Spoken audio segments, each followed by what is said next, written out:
இன்றைக்கு நான் மீன் பிரியாணி செய்தேன். நான் முதலாக லக்ஸ் மீன் போட்டு அரக்குழா மீன் போட்டு நல்லா வந்த அப்புறம் நான் உங்களுக்கு ரெசிபி போடுவேன். இப்போ மீன் பிரியாணி எப்படி வந்திருக்குன்னு பார்ப்போமோ. ஓ வா, இங்கே பாருங்க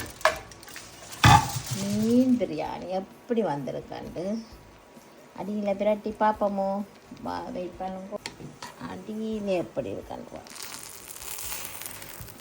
ஓ பத்தியளோ கிளறிக்கிளோ இதுதான் மீன் பிரியாணி. பாருங்கோ, மீன் பிரியாணி நல்ல டேஸ்டாக இருக்குது. நான்